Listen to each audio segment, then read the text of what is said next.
let's get back to more conversation with Cardinal Dolan. Here's Father Dave Dwyer and Timothy Cardinal Dolan. And we are joined on Conversation with Cardinal Dolan by Paul Minorini. He's the president and CEO of the organization Boys Hope, Girls Hope. Their mission is to help academically capable and motivated children in need to meet their full potential. Welcome to Conversation with Cardinal Dolan. Paul Minorini, welcome. Thank you very much. Paul, thanks for coming on. Now it's clicking. Yep. See, Paul and I were just talking. Boys Hope, Girls Hope was founded in 1977. I've known about it and admired it for a long time. But now it's clicking because it was founded in St. Louis, Paul, and it was founded behind St. Louis University High School.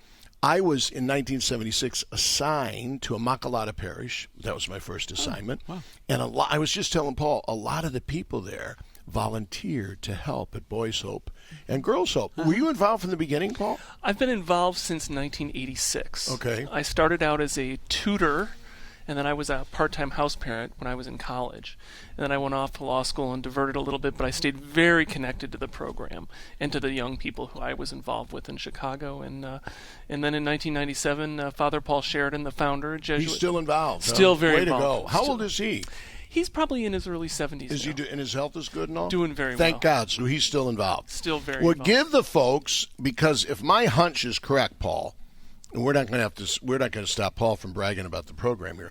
If my hunch is correct, a lot of things have flowed from the early charism of Boys Hope, Girls Hope, I think. Mm-hmm. For instance, these nativity schools. But you talk about that. Give our folks, tell them exactly what this excellent enterprise called Boys Hope, Girls Hope is all about. Well, we work with young people who are trapped in opportunity-deprived communities and environments. So these are all kids coming from at or near the poverty level in crime-ridden neighborhoods that are giving them very little chance to succeed in life.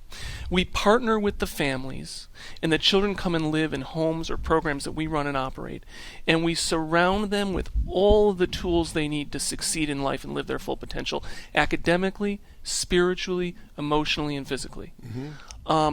And we just very holistic, isn't it? Very holistic. And they generally reside with you, correct? So it's kind of it's not a boarding school, but it's that idea that you've got them 24 hours a day. Correct.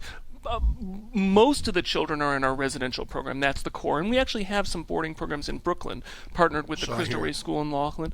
But yeah, the residential model is our core. We also have non-residential program that we use to provide services to more children who can't fit in our homes. Mm-hmm. But it's just remarkable to see these young people embrace the opportunity and grow.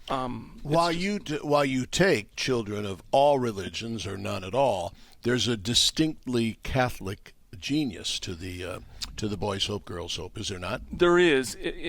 The Jesuit charism and the becoming persons for others, men and women for others, is an absolutely critical cornerstone of our program. And that's evidenced in what our alumni are doing. Our alumni give back to their communities. They're involved in Big Brothers, Big Sisters. They set up foundations when they're successful to help underserved people. They give back to the communities that they're living in through volunteering and setting up programs to help others. That perpetuates the cycle of hope in our world, and it's really inspiring to witness that. At what age would the kids become involved with Boys Hope, Girls Hope? Typically they get involved between 10 and 14, but sometimes children will come to us as young as 8 if the circumstances. And would they go through high school then?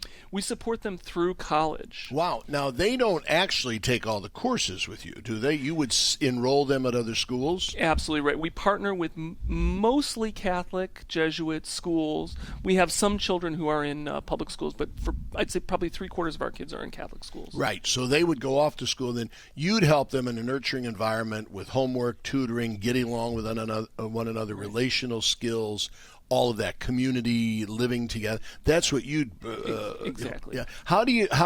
What would you choose your students, or do people apply, or what? The young people apply. It's typically someone who's connected to the family in a community of poverty, and so someone, a minister, a rabbi, a priest, a social worker, a police officer, a firefighter, someone who's connected to that family in poverty and recognizes that young person's got so much potential, but they're just trapped, and so they'll refer the family to us. or the child to us, and then they'll go through an application process and come in. Well, and what?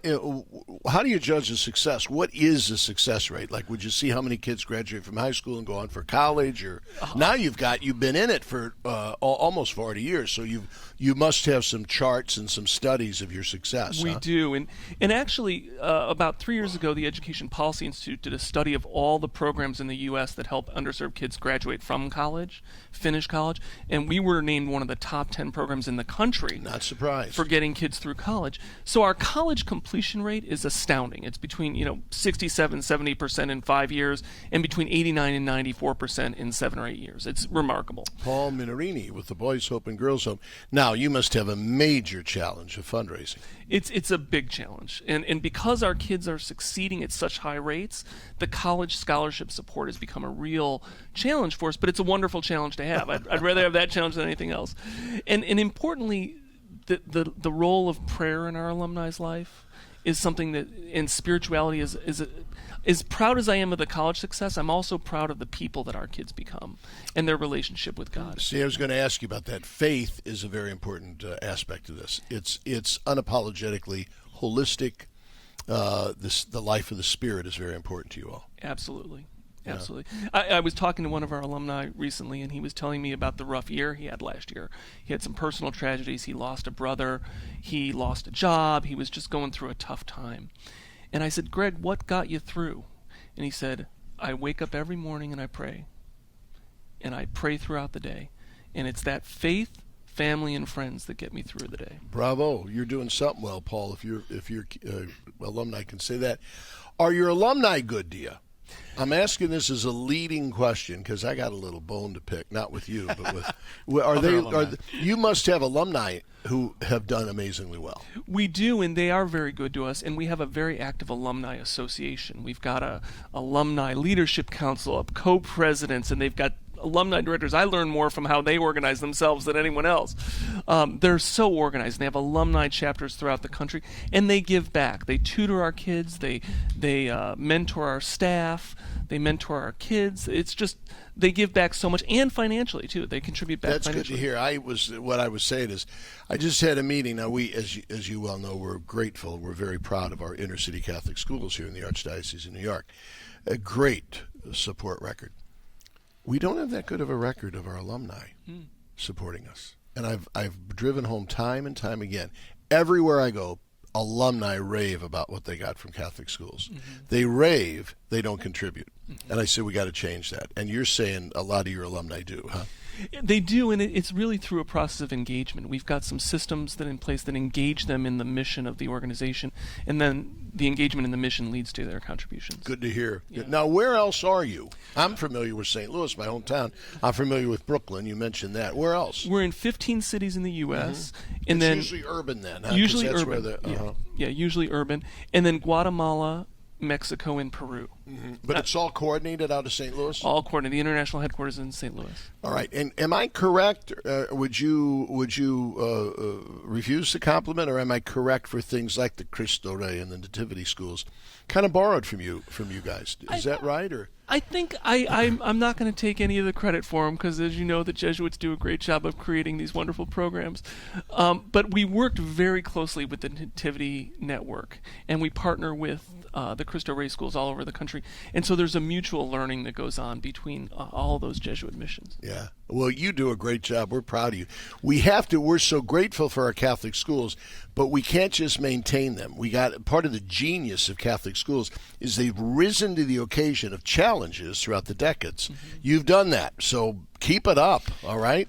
And for more information or to support this fine organization, Now go to you're talking. boyshopegirlshope.org. Is that correct? Yes, Just that's that's the way it says.